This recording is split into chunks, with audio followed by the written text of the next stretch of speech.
ભક્તિ બંને પેરેન્ટ્સ બનવા જઈ રહ્યા છે.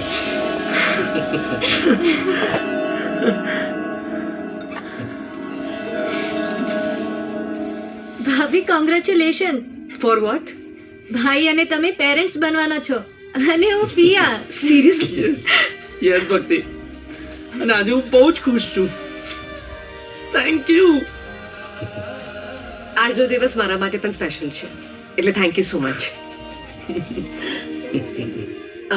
બાય ધ વે અમિત, મને ચક્કર કેમ આવ્યા હતા? નોર્મલ પ્રેગ્નન્સીમાં ચક્કર આવવા અને વીકનેસ હોવી સામાન્ય વાત છે. છતાંય સાંજ સુધી રિપોર્ટ આવી જશે. હું ચેક કરી લઉં છું અને રિપોર્ટ નોર્મલ જ હશે.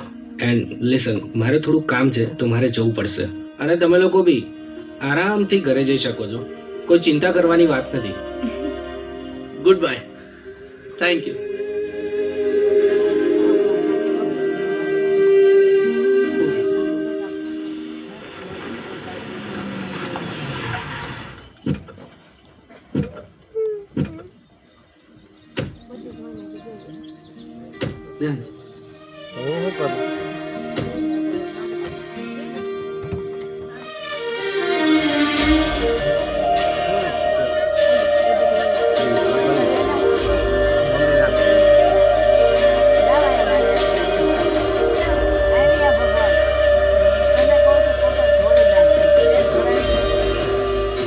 અંકિતા, મારે એક જરૂરી કામથી ઓફિસ જવું પડશે.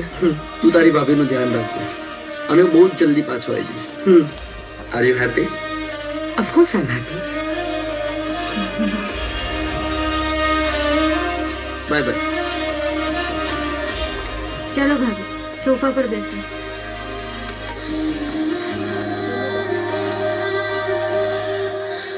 હવે તમે અહીંયા બેસો, હું તમારા માટે જ્યુસ લઈને આવું છું. ના ના, મારે જ્યુસ નથી પીવું. કીધું ને, હું લઈને આવું છું. બેસો.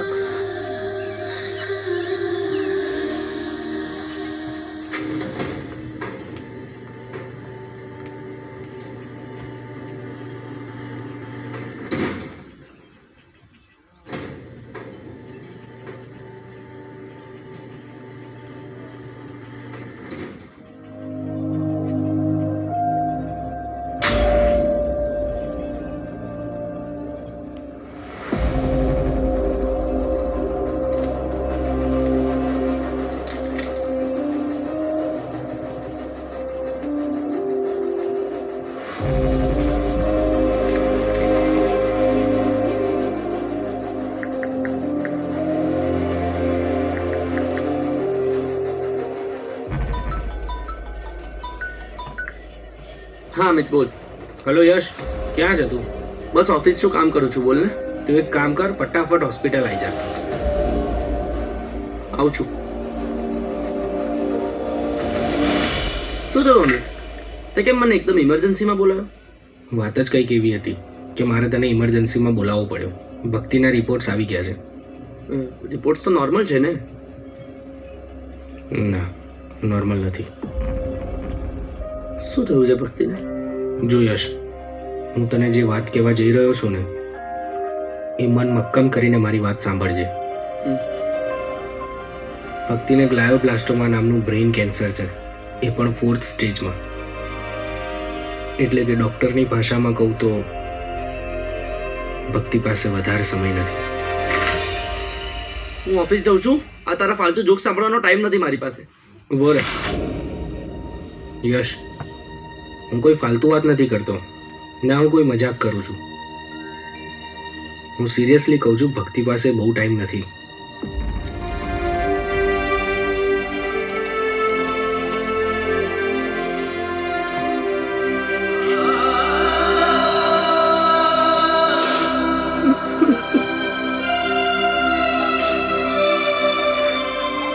યશ, સંભાળ. અમિત, આમાં ગમે તેટલો ખર્ચો થાય, તારે ગમે તે કરવું પડે, ગમે ત્યાંથી ડોક્ટર બોલાવવા પડે, તું પ્લીઝ બોલાય અને મારી ભક્તિની ટ્રીટમેન્ટ ચાલુ કરાય. મને ખબર છે ભક્તિને કંઈ નહીં થાય, મને તારી પર પૂરો વિશ્વાસ છે. તું ભક્તિને કંઈ નહીં થવા દે. તું ભક્તિને કંઈ નહીં થવા દે ને. ભક્તિ ખાલી મારી પત્ની નથી, એ મારો શ્વાસ છે.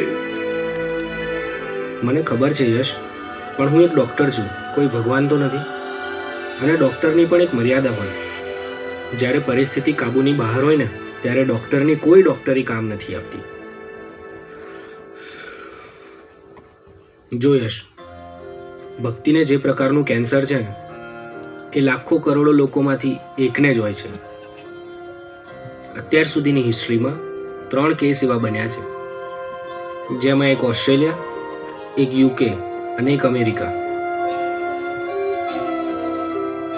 અને આ ઓપરેશન કરનાર 3 અલગ અલગ ડૉક્ટર છે, જેમાંથી માત્ર એક જ જીવે છે, ડૉક્ટર રોમિત, અને હાલ એ અમેરિકામાં છે. તું તો ડોક્ટર રોમિતને ફોન કરીને બોલાય ને તત્કાલ. જે બી ખર્ચો થશે હું બધું જ સેટ કરી લઈશ, તું ચિંતા ના કર. એક મિનિટ, મારી વાત તો સાંભળ. ડૉક્ટર રોમિતની અપોઇન્ટમેન્ટ લેવી બહુ અઘરી છે. એટલે મારી ભાષામાં કહું તો ડૉક્ટર રોમિતની અપોઇન્ટમેન્ટ મળવી બહુ અશક્ય છે. તેમ છતાં અગર તારું નસીબ કામ કરતું હશે અને તને અપોઇન્ટમેન્ટ મળી જશે તો પણ ભક્તિ અને તારા વિઝાની પ્રોસેસમાં જેટલો ટાઈમ થશે એટલો ટાઈમ પણ ભક્તિ પાસે નથી.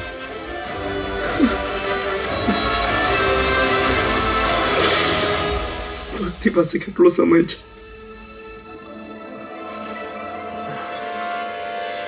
કેટલો ટાઈમ છે ચોક્કસ નહીં કહી શકું, પણ ટૂંકમાં કહું તો ખૂબ જ ઓછો સમય છે એની પાસે.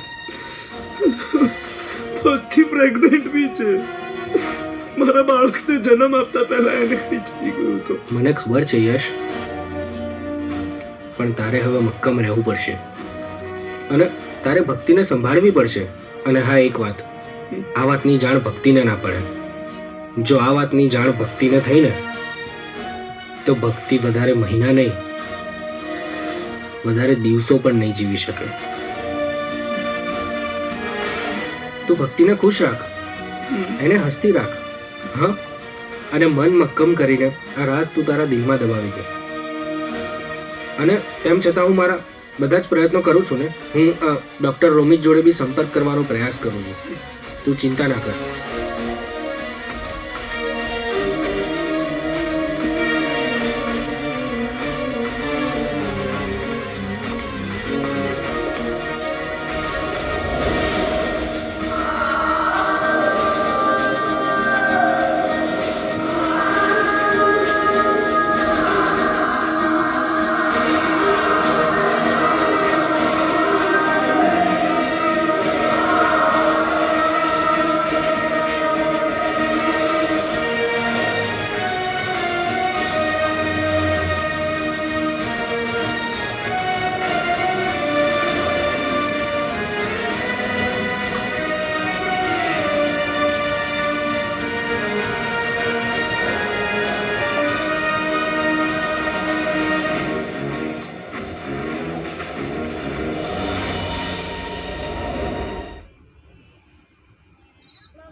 ભાઈ, કેમ મોડું થયું?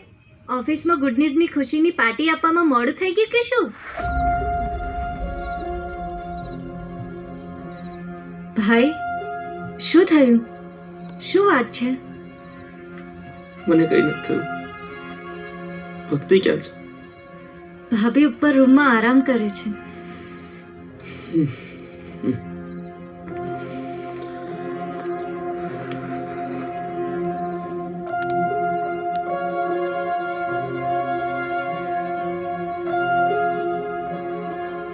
પણ ભાઈ, તમારી આંખમાં આંસુ?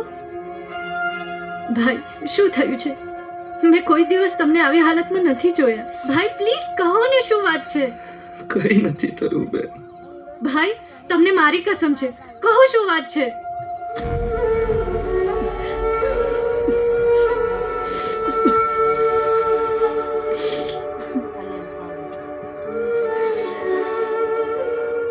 ભક્તિનો રિપોર્ટ આવી ગયો.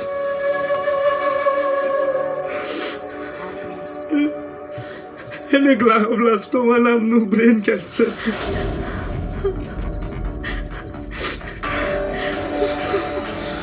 હવે જોડે બધું સમય બી નથી.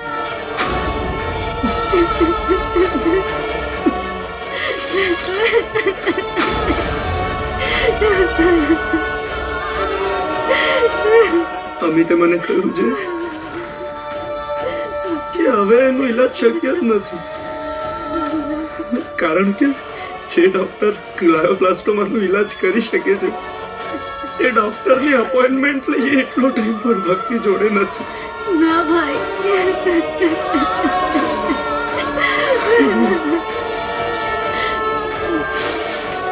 ના ભાઈ, આવું ના બોલ.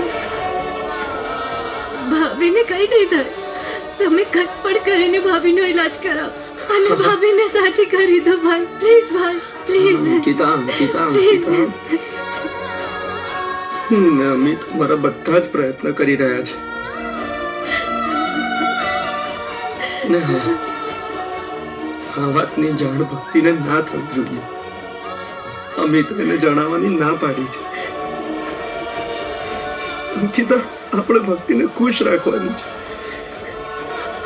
અને એને જરા બી આ વાતની ખબર પડી તો એના ટેન્શનથી સિચ્યુએશન ક્રિટિકલ થઈ જશે. તું સમજી રહી છું ને?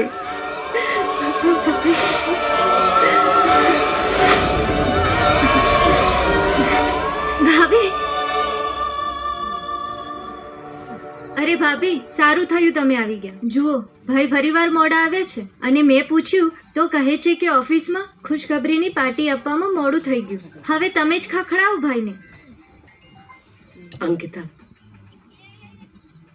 મેં તમારા બંનેની વાત સાંભળી લીધી છે. હા તો ભાભી, હવે તમે જ ભાઈને સીધો કરો. રોજ રોજ મોડા આવશે ને તો નહીં ચાલે. અંકિતા, મેં તમારા બંનેની વાત સાંભળી લીધી છે. હું જાણું છું કે મારી પાસે વધારે સમય નથી અને મારા કેન્સરનો કોઈ ઈલાજ નથી.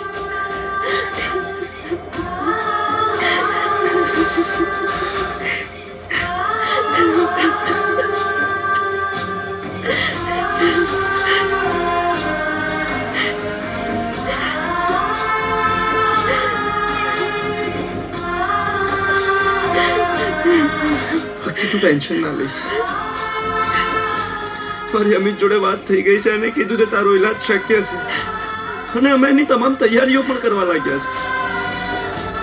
તું બસ હિંમત રાખજે, કારણ કે તું ટેન્શન લઈશ તો તારી તબિયત ઓર બગડશે અને તારો ઈલાજ કરવામાં મુશ્કેલી પડશે. અને તું ટેન્શન લઈશ તે આપણા બાળક માટે પણ સારું નથી. તું બસ આરામ કર, હું બધું જ ઠીક કરી દઈશ. તને મારી પર વિશ્વાસ છે ને? બસ હું તને કંઈ જ નહીં થવા દઉં. અંકિતા. હા ભાઈ. તારી ભાભીને રૂમમાં લઈને જા. હું અમિત જોડે ફોન પર વાત કરીને આવું છું. હા ભાઈ.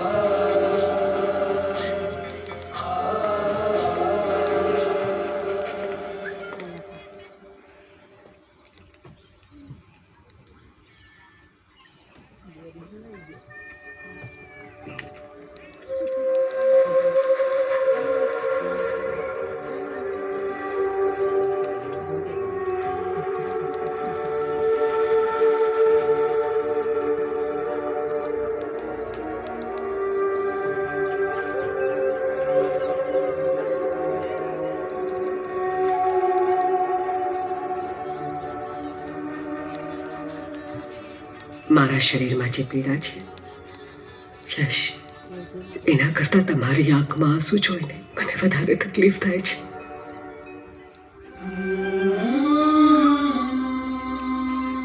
ભક્તિ, તારા કરતા મને આ બીમારી થઈ હોત ને તો હું લડી લેત.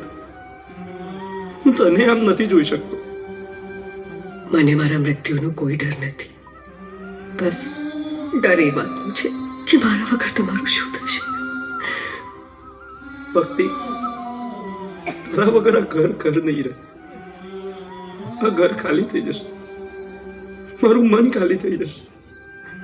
સાચું કહું તો હું જ ખાલી થઈ જઈશ.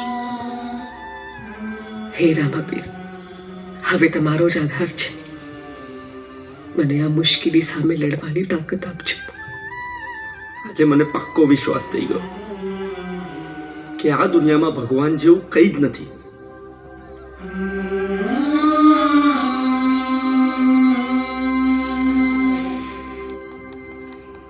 જેના હાથે તમારી આ ઘરમાં સ્થાપના થઈ છે, એ જ ભક્તિની આ ઘરમાંથી અર્થી નીકળશે. હે રામાપીર, મારી ભાભી જે તમારી ભક્તિ કરે છે, એની ભક્તિની લાજ રાખ, એની ભક્તિની લાજ રાખ. નથી અમારે બીજો